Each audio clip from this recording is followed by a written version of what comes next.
साहब बाबा जी बता कर गए हैं कि इस्लाम, पाकिस्तान और अवाम, तो हमारा तो यही मंशूर है कि ना हमने किसी को उठाना है ना किसी को गिराना है, बल्कि रसूलुल्लाह का दीन जो है वो तख्त पर लेकर इस वक्त जो मैं यहाँ आया हूँ तारीख पाकिस्तान की जो बड़ी सूद के ज़िम्मेदारान हैं वो मेरे तो अमीर साहब भी बैठे हैं, नाज़मीन साहब भी बैठे हैं और पूरी तहरीक की क्या क़यादत मौजूद है। यहाँ जुम्मा के लिए आए थे और हुजूर के दीन का और हुजूर की मोहब्बत का काम पहुँचाने के लिए यहाँ आए। पहली बात तो ये कि इस वक्त जो सबसे बड़ी ज़रूरत है पूरे आलम इस्लाम के अंदर, बिलखुसूस पाकिस्तान के अंदर, वो ये है कि जिहाद फ़ी सबीलिल्लाह की, वो जिहाद जिससे जो है ना वो बैतुल मुक़द्दस की आज़ादी हो,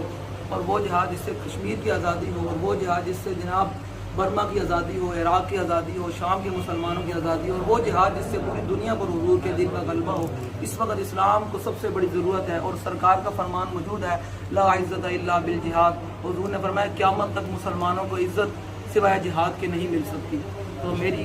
तहरीक का इस वक्त सबसे अहम मौजू यही है, और तहरीक लब्बैक पाकिस्तान इस वक्त पूरी पाकिस्तान क्या पूरी दुनिया के अंदर जिहाद के लिए और हुकूक के निज़ाम के लिए दिन रात मेहनत कर रही है। और हमारा इस वक्त जो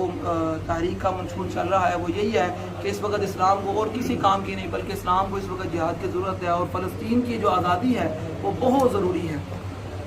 और कुरान भरा पड़ा है, अल्लाह ताला कुरान मजीद में इरशाद फरमाता है, या अय्युहल्लज़ीना आमनू या अय्युहन नबी जाहिदुल कुफ़ार वल मुनाफ़िकीन वग़लुज़ अलैहिम। फरमाया मेरे हबीब जिहाद के लिए मोमिनों को उभारिए और तैयार कीजिए और मुनाफिकीन पर सख्ती कीजिए। तो तहरीक लब्बैक या रसूलल्लाह उसी मंशूर पर लगी हुई है, और तहरीक का और कोई मकसद नहीं है। लोग हमारे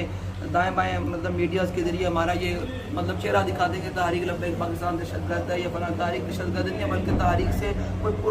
पुरअमन तहरीक लब्बैक पाकिस्तान से पूरे पाकिस्तान में है ही कोई नहीं जो पुरअमन है, जिस वक्त जिद्दोजहद करें। हमारे वोटों पर डाका डाला गया, हमने फिर कभी खामोशी इख्तियार किया, हमारे साथ जुल्म और सितम किया गया, लेकिन हमने फिर भी खामोशी इख्तियार किया। हमने कहा कोई बात नहीं, कोई नहीं, एक वक्त आएगा वल्लाहु अज़ीज़ुन ज़ु इंतकाम, मेरा मालिक इनसे इंतकाम लेगा, और एक वक्त आएगा कि हुजूर का दिन तख्त पर आएगा। ये हमारी ज़ाती तो बात है कोई नहीं, सरकार का फरमान मौजूद है, हम उसी फरमान पर लगे फिरते हैं। सरकार ने फरमाया अल इस्लाम यालु वला युला, हुजूर ने फरमाया इस्लाम क़यामत तक बुलंद होने के लिए आया, मगलूब होने के लिए नहीं आया। तो इंशाअल्लाह वक्त लगेगा कि वो वक्त था जब बिलाल हबशी काबे की गलियों में मारे जा रहे थे, तो एक वक्त फिर आया कि काबे की छत पर बिलाल हबशी खड़े होकर अज़ान देते हैं।